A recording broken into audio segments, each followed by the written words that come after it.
We often think of organized crime as a relic of the past, mob bosses in fedoras running speakeasies, but in reality, criminal organizations have only evolved. Today, they are more global, more digital, and just as powerful as ever. Welcome to my presentation on organized crime in the United States. So, let's first go over what you'll learn from this presentation. Number one, you'll learn the origins of history of organized crime in the United States, and will receive an overview of the first organized crime groups to establish themselves in the United States as new immigrants. Second, I'll outline the factors that led to the rise and fall of a notorious organized crime group, that is the Italian American Mafia, also known as Cosa Nostra. Third, you'll learn what led to the major loss of power and influence among Cosa Nostra. You'll learn about the organized crime groups that have replaced the mob, and also what organized crime looks like today in America. The origins of organized crime. So, organized crime in the United States is understood to have primarily emerged as an activity that was undertaken by new immigrants as a means for them to establish power and wealth. We'll be taking a look at the immigration of the Irish, Jewish, and we'll be looking at the immigration of Irish, Jewish, and Italian immigrants to the United States and their respective participation in organized crime. Irish immigrants and organized crime. Let's start with some history. So, millions of Irish immigrants arrived in the United States by the late 1800s due to the potato famine and economic hardship in Ireland.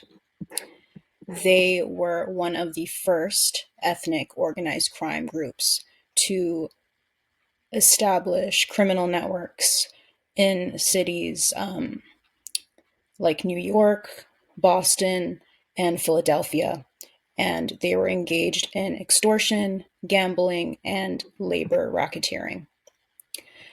By the early 1900s, Irish gangs faded as members moved into law enforcement and politics. So the next wave of immigrants to the United States were Jewish, and millions of Jewish immigrants arrived in the United States in the early 20th century. They were fleeing economic hardship and persecution in Eastern Europe. They would go on to essentially fill the organized crime void, if you will, left by the upwardly mobile Irish racketeers. And the Jewish gangs became key players in bootlegging of alcohol, gambling, and gambling in cities like New York and Chicago. And like the Irish, they would gradually move into legitimate business by the 1930s. So the third wave of new immigrants to the United States were Italian, and by the 1920s, millions had immigrated to the United States, like the Irish and Jewish, motivated by the promise of a better life. Also, like the Irish and Jewish, they settled in the slums of major urban centers, and in Little Italy, New York, they would come to form what would be known as Cosa Nostra, which is our thing in Italian.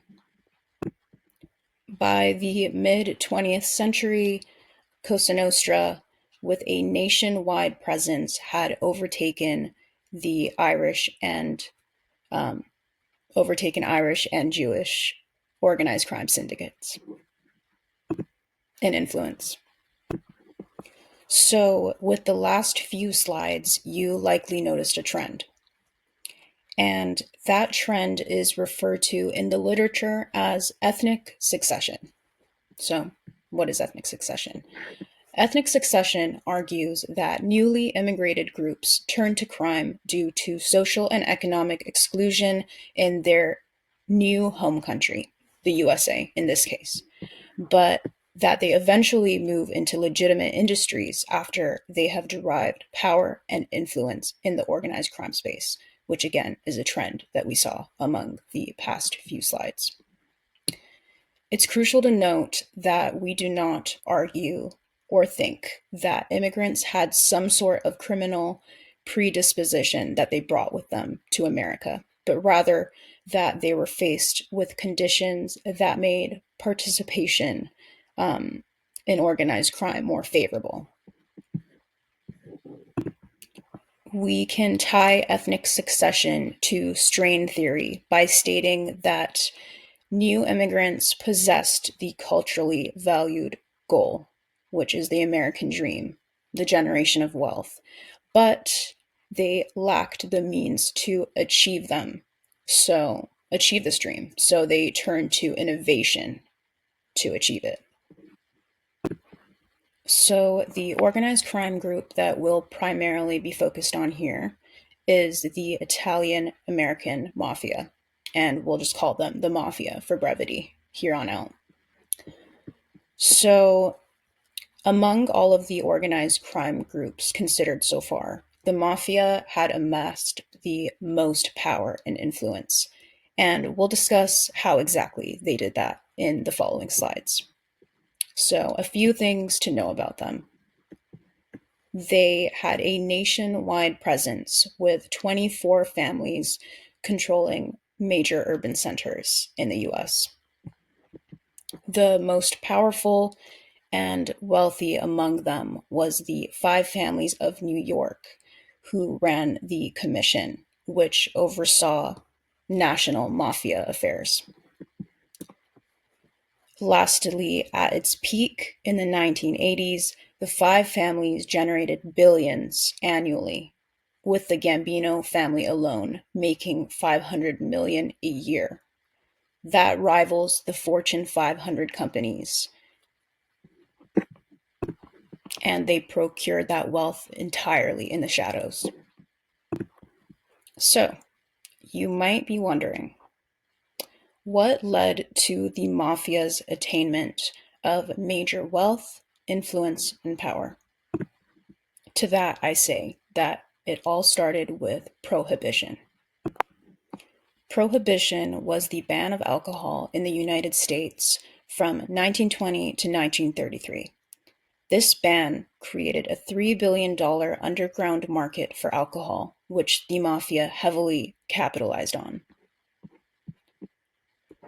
Prohibition, you could say, kind of catapulted the mafia into the golden age of organized crime, which we'll discuss, where they were the most powerful and wealthy they had ever been. The golden age of organized crime, the height of the mafia, is characterized by three important features. 1. The mafia's control of illegal markets. So, with the end of prohibition in 1933, um, this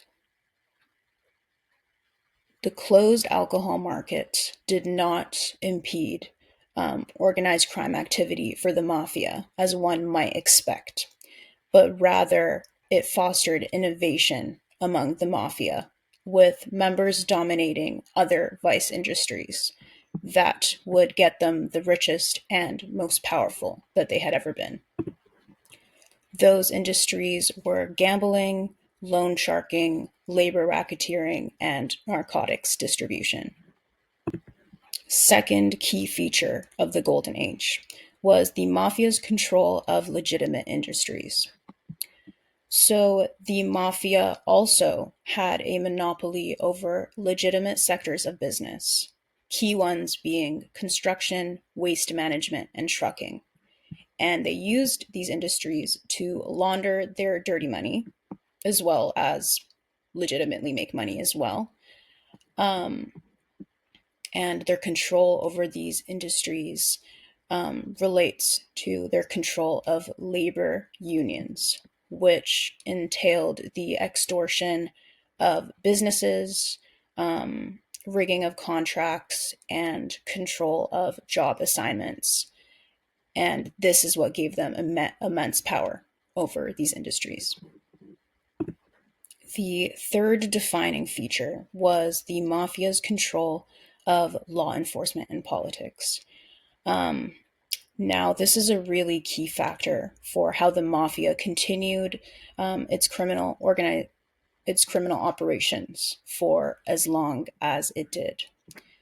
Organized crime was not solely a criminal enterprise, but also deeply intertwined with politics and social structures. So, essentially, the mafia maintained its operations by paying off law enforcement to turn a blind eye. Additionally, the mafia avoided scrutiny from lawmakers and politicians by financially backing candidates and mobilizing voter support. However, this corruption and the golden age for the mafia would not last forever. So, what exactly led to their decline? Well, their decline can be primarily attributed to legislation and law enforcement efforts that were undertaken under sorry, the Nixon administration, which had a newfound get tough on organized crime stance. Um, and this was after the death of J. Edgar Hoover, who denied the existence of the mafia in the United States, which is not surprising given the control the mafia had over politics and politicians, as we had discussed in the previous slide.